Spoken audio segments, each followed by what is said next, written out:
जैसा कर्म करोगे वैसा ही फल प्राप्त होगा। यह कहावत हम सबने बहुत बार अपने जीवन में सुनी होगी, लेकिन क्या सच में आप दिल से मानते हैं कि अच्छे कर्मों का फल अच्छा ही होता है? अंदर से कोई स्पष्ट उत्तर नहीं आ रहा होगा, क्योंकि हम अपने आसपास ऐसे बहुत से लोगों को देखते हैं जो जीवन भर अच्छे कर्म करते रहते हैं, लेकिन इसके बावजूद उन्हें अच्छे फल प्राप्त नहीं हो पाते। एक नौजवान कड़ी मेहनत करता है किसी परीक्षा में पास होने के लिए, लेकिन उस परीक्षा के परिणाम में उसे निराशा ही हाथ लगती है। तो इससे तो यही सिद्ध होता है कि जिन महापुरुषों ने ऐसा कहा है कि अच्छे कर्मों का फल अच्छा ही होता है, या तो वह महापुरुष गलत थे या फिर हम कर्मों का लेखा जोखा समझ ही नहीं पाते। पर चिंता मत करिए, क्योंकि आज की कहानी सुनने के बाद कर्मों के बारे में आपकी सोच, आपकी दृष्टि एकदम स्पष्ट हो जाएगी। कहानी को आखिर तक सुनने के बाद भी अगर आपके मन में कर्मों के बारे में कोई सवाल रह जाता है तो आप कमेंट सेक्शन में जरूर पूछना, क्योंकि आपके सवाल ही हमें चिंतन करने पर मजबूर करते हैं। पुराने समय की बात है। किसी गांव में श्यामू और राधे श्याम नाम के दो भाई रहते थे। पूरा गांव जानता था कि वह कहने को भाई थे, लेकिन भाई जैसा प्रेम उन दोनों में नहीं था। श्यामू बड़ा था और राधे श्याम से वह बहुत तेज और चालाक था। उसने राधे श्याम के हिस्से में आने वाली खेती-बाड़ी की जमीन भी खुद हड़प ली थी। इसीलिए राधे श्याम के परिवार को बड़े ही कष्ट के दिन झेलने पड़ रहे थे। राधे श्याम की पत्नी अक्सर बीमार रहा करती थी और उसके पास उसके इलाज तक के पैसे नहीं थे। लेकिन अपने भाई से विपरीत राधे श्याम बड़े ही शीतल स्वभाव का इंसान था। वह कभी किसी के साथ बुरा नहीं करता था, लेकिन उसके मन में अक्सर यह सवाल उठा करते थे कि मैं किसी का बुरा नहीं करता, किसी के बारे में बुरा सोचता तक नहीं हूं, तो मेरे साथ ऐसा क्यों होता है? क्यों मेरी पत्नी हमेशा बीमार रहती है? क्यों मेरे पास इतना भी धन नहीं है कि मैं अपना जीवन अच्छे से चला सकूं? क्यों मुझे मेरे कर्मों का फल नहीं मिलता है? और मेरा भाई इतना धूर्त है, इतना चालाक है, और वह हमेशा मजे में रहता है। उसे तो कोई परेशानी नहीं है। वह सोचने लगा कि शायद बुरे कर्मों का फल अच्छा मिलता है, अच्छे कर्मों का फल अच्छा नहीं मिलता, और धीरे धीरे यह संदेह उसके मन में घर करने लग गया। उसी गांव से कुछ दूर एक सन्यासी अपनी कुटिया बनाकर रहा करता था। जब भी वह सन्यासी गांव में भिक्षा मांगने के लिए आता तो सबसे एक ही बात कहता कि जो तूने किया वह तेरे हिस्से, और जो मैंने किया वह मेरे हिस्से। राधेश्याम इस बात का अर्थ कभी समझ नहीं पाया। एक दिन जब वह गहरी चिंता में डूबा हुआ था तो उसके कानों में यही शब्द पड़े कि जो तूने किया वह तेरे हिस्से, और जो मैंने किया वह मेरे हिस्से। जैसे ही यह शब्द राधेश्याम के कानों में पड़े, वह गुस्से से तिलमिला उठा। उसने गुस्से में उस सन्यासी से कहा कि महात्मन, आप हमेशा एक ही बात का रट लगाते रहते हैं जिसका कोई मतलब नहीं है। अगर आपकी बात सत्य होती तो मैं जीवन में अच्छे कर्म करते आया हूं, तो मेरे हिस्से में तो अच्छे ही कर्म होने चाहिए थे, अच्छा ही फल प्राप्त होना चाहिए था। लेकिन मुझे कुछ भी अच्छा फल प्राप्त नहीं हुआ। मेरी पत्नी हमेशा बीमार रहती है, खाने तक के पैसे नहीं होते हमारे पास। सन्यासी ने बड़े ही शांत स्वर में कहा कि ऐसा प्रतीत होता है भंते की परिस्थितियों से तुम हार मान चुके हो। कठिन परिस्थितियों ने तुम्हारी सोच पर गहरा असर डाला है। बुरे समय ने तुम्हारी सोच भी बदल कर रख दी है। तुम्हें काम करना, आज संध्या समय कुछ फल लेकर मेरे आश्रम में आना, फिर मैं तुम्हारे सारे सवालों के जवाब दूंगा। और ये कहकर वो सन्यासी अपना भिक्षा पात्र लेकर अगले घर की तरफ निकल जाता है। संध्या समय राधेश्याम ने कुछ फल खरीदे और गांव से दूर उस सन्यासी की कुटिया की तरफ निकल पड़ा। जैसे जैसे वह रास्ते पर आगे बढ़ रहा था, उसे अथाह शांति का अनुभव हो रहा था। क्योंकि रास्ता गांव से दूर था, इसीलिए उसमें कोई हलचल नहीं थी। बस रास्ते में जगह जगह कुछ लंगूर और बंदर दिखाई दे रहे थे। राधेश्याम के मन में आया कि वह कुछ फल उन बंदरों और उन लंगूरों को खिला दे। लेकिन फिर उसने सोचा कि अगर मैं फल लेकर सन्यासी के पास नहीं गया तो मेरे सवालों के जवाब मुझे नहीं मिलेंगे। इसीलिए बंदरों से वह फल बचाता हुआ उस सन्यासी की कुटिया तक पहुंचा। जैसे ही राधेश्याम उस कुटिया में पहुंचा, वैसे ही सन्यासी बोल पड़ा। अगर मन में था तो यह फल खिला क्यों नहीं दिए बंदरों को? यह सुनकर राधेश्याम आश्चर्यचकित रह गया। सन्यासी को कैसे पता चला कि उसके मन में बंदरों को फल खिलाने की इच्छा उठी थी? उसने पूछा कि महात्मन, आपको कैसे पता कि मैं बंदरों को फल खिलाना चाहता था? सन्यासी ने बड़े ही शांत स्वर में कहा कि जरूरी यह नहीं है कि मुझे कैसे पता चला। हम तो सन्यासी हैं, सबके मन की बात पढ़ लेते हैं। जरूरी यह बात समझना है कि जिस तरह एक बछड़ा हजारों गायों के बीच अपनी मां को ढूंढ लेता है, उसी प्रकार कर्म अपने कर्ता को ढूंढ ही लेता है। यह कर्म मेरे हाथों ही होना लिखा था। और यह कहकर सन्यासी ने उसके हाथ से फल लिए और बंदरों को खिलाना शुरू कर दिए। राधेश्याम इस बात का मतलब समझ नहीं पाया। इसीलिए उसने उस सन्यासी से सवाल किया कि महात्मन, मैं आपकी बात का आशय समझ नहीं पाया। कृपया करके मुझ अज्ञानी को इसका मतलब समझाने की अनुकंपा करें। सन्यासी ने बड़े शांत स्वर में कहना शुरू किया कि भंते, मनुष्य को हमेशा यही लगता है कि वही करने वाला है, वही करता है और वही कर्म करेगा। लेकिन समझने की बात यह होती है कि कर्म आपका खुद चुनाव करता है। आप कर्म का चुनाव नहीं करते। अगर आप किसी कर्म को करने के योग्य हैं, तो हजारों लोगों के बीच में से कर्म आपको अपने आप ढूंढकर निकाल लेगा। इसीलिए योग्य बनने पर ध्यान दो, कर्म करने पर ध्यान मत दो। अगर तुम सिर्फ कर्म करने पर ध्यान दोगे, तो कभी योग्य नहीं बन पाओगे।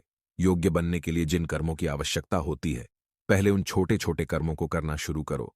और जब तुम योग्य बन जाओगे, तो बड़ा कर्म, या कहें कि मुख्य कर्म, या फिर जिस कर्म के लिए तुम बने हुए हो, वह कर्म तुम्हारे पास खुद चलकर आएगा। उदाहरण के लिए तुम इन बंदरों को देखो। इन बंदरों ने छोटे छोटे कर्म करके पेड़ों पर चढ़ना सीखा, गुलाटियां लगाना सीखा, और इसी प्रकार छोटे छोटे कर्म करते हुए ये मुझ तक पहुंच गए। और मुझ तक पहुंचने के बाद इनके पास इनका खाना खुद ही पहुंच गया। इसीलिए अपनी रोजमर्रा की जिंदगी में छोटे छोटे कर्म करते हुए अपने आप को योग्य बनाते जाओ। और जब तुम योग्य बन जाओगे, तो अपने आप बड़ा लक्ष्य तुम्हें प्राप्त हो जाएगा। सन्यासी ने अगला कथन कहना शुरू किया, जो कि बहुत ही जरूरी था। ध्यान लगाकर सुनना। अगर तुम योग्य बनने के लिए कर्म नहीं करोगे, तो दूसरे लोगों के कर्म भी तुम्हें प्रभावित करने लगेंगे। उदाहरण के लिए तुम्हारी पत्नी कई दिनों से बीमार है। तुम अक्सर यही सोचते हो कि मुझे किन कर्मों की सजा मिल रही है। लेकिन समझने की बात यह होती है कि तुम्हारी पत्नी बीमार अपने कर्मों की वजह से है, तुम्हारे कर्मों की वजह से नहीं है। तुम्हारे कर्म तो अच्छे हैं, लेकिन क्या पता तुम्हारी पत्नी के कर्म अतीत में अच्छे न रहे हों, जिसकी वजह से वह बीमार हो गई हो। और तुम्हारी पत्नी के कर्मों की वजह से तुम्हें भी दुख झेलना पड़ रहा है। और इसी प्रकार बहुत से मनुष्य अपने बच्चों की वजह से, अपने परिवार की वजह से, इन सब की वजह से खुद दुख झेल रहे होते हैं। लेकिन जरा सोचो, अगर तुम योग्य होते, तो तुम अपनी पत्नी का खुद इलाज करवा पाते, उसकी बीमारी दूर करवा पाते। और क्या पता, अगर तुम योग्य होते, तो तुम्हारा किसी दूसरी स्त्री के साथ विवाह हुआ होता जो स्वस्थ होती। लेकिन तुम योग्य नहीं थे, इसीलिए तुम अपनी पत्नी की वजह से खुद दुख झेल रहे हो। अगर तुम योग्य बन जाओगे, तो दूसरे लोगों के कर्म तुम्हें प्रभावित नहीं कर पाएंगे। सन्यासी ने राधेश्याम को चेतावनी देते हुए कहा कि याद रखना राधेश्याम, आपको वह नहीं मिलता जो आप चाहते हो, बल्कि वह मिलता है जिसके आप योग्य हो। इसलिए अपनी योग्यता को बढ़ाने पर काम करो, उसके लिए कर्म करो। कर्म का फल पाने के लिए कभी कर्म मत करो। राधेश्याम ने सन्यासी से हाथ जोड़कर एक सवाल पूछा कि महात्मन, मुझे यह बताने की अनुकंपा करें कि मैं अपनी योग्यता किस प्रकार बढ़ा सकता हूं, ताकि मेरा मुख्य कर्म मुझको खुद ढूंढ सके। सन्यासी ने बड़े ही शांत स्वर में कहना शुरू किया कि भंते, इसके लिए बड़े ही सरल सरल उपाय होते हैं। सबसे पहला उपाय है कर्म करके भूलते जाओ। तुम जो भी कर्म कर रहे हो, अपने योग्य बनने के लिए उस कर्म को करने के बाद भूल जाओ। ये मत सोचो कि उससे तुम्हें क्या प्राप्त हुआ। इसीलिए कहा जाता है कि कर्म करो, फल की चिंता मत करो। अगर तुम फल की चिंता करोगे, तो वास्तविकता में तुम कर्म कर ही नहीं रहे होगे। अक्सर मनुष्य की पीड़ा का यह एक बहुत बड़ा कारण होता है। वह सोचता है कि मैं कर्म तो अच्छे कर रहा हूं, लेकिन मुझे फल प्राप्त नहीं हो रहे, और यही पीड़ा उसके मन को ठेस पहुंचाती रहती है, उसको अपने लक्ष्य से भटकती रहती है। किसी कर्म को करने के बाद अपना आकलन जरूर करें, लेकिन फल की चिंता न करें। राधेश्याम ने सन्यासी से सवाल किया कि महात्मन, हम अपना आकलन कैसे कर सकते हैं। सन्यासी ने उत्तर दिया कि भंते, जब भी तुम कोई काम पूरा करते हो, तो काम पूरा करने के बाद खुद से यह सवाल पूछो कि क्या इस काम को करते समय तुम्हारा ध्यान इसी काम पर टिका हुआ था, या तुम्हारा ध्यान कहीं और भटक रहा था। इस तरह तुम खुद का आकलन कर पाओगे कि तुम कितने ध्यान के साथ उस काम को कर रहे थे।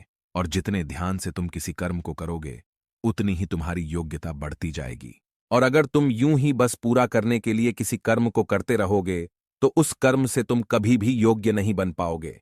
वह कर्म तो पूरा हो जाएगा, लेकिन उसका फल तुम्हें प्राप्त नहीं होगा। इसीलिए अपना आकलन इस प्रकार करो कि तुम्हारा ध्यान वहां पर टिका हुआ था या नहीं था, या तुम्हारे विचार तुम्हें कहीं भटका ले गए थे। और कोशिश करो कि तुम्हारे विचार अगली बार जब तुम कर्म करो, तो उसी कर्म पर टिके रहें, इधर उधर दूसरी बातों में भटके ना। राधे श्याम ने इस पर एक सवाल पूछा कि महात्मन, जब भी हम कोई कर्म करते हैं तो हमारा मन विचारों से ग्रस्त हो जाता है, वह तरह तरह की बातें सोचने लगता है, तो हम किस तरह अपने मन को एक ही कर्म पर टिकाकर रख सकते हैं? इसके लिए कोई उपाय बताएं।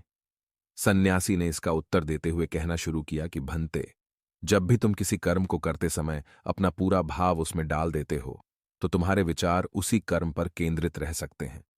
पूरी निष्ठा, प्रेम और सद्भाव के साथ किया गया कर्म तुम्हारे विचारों को इधर उधर नहीं भटकने देता। विचार तभी तुम्हें दूसरी दिशाओं में बहाकर ले जाते हैं जब तुम उस कर्म को पूरी निष्ठा के साथ नहीं करते, उसमें पूरा प्रेम नहीं डालते, उसमें पूरा भाव नहीं दिखाते। जब ये तीनों चीजें तुम उस कर्म में डाल देते हो तो स्वाभाविक रूप से तुम पूरी तरह उस कर्म में सम्मिलित हो जाते हो और तुम्हारा मन और मस्तिष्क एक ही जगह पर टिका रहता है। सन्यासी ने अपनी बात खत्म करते हुए कहा कि अगर कोई इंसान, कोई मनुष्य इन उपायों का सही तरीके से इस्तेमाल करता है, उनका पालन करता है, तो वह किसी भी कर्म के लिए अपने आप को योग्य बना सकता है, और एक बार अगर वह योग्य बन जाता है तो उसी बछड़े की भांति उसका कर्म उसे अपने आप ढूंढ लेता है। राधे श्याम को कुछ फलों के बदले जीवन भर का ज्ञान मिल चुका था। उसे स्पष्टता मिल चुकी थी। उसके सारे मन के सवाल खत्म हो चुके थे। उसने सन्यासी को प्रणाम किया और वहां से अपने घर के लिए निकल पड़ा। रात हो चुकी थी और रास्ते पर अंधेरा छाया हुआ था।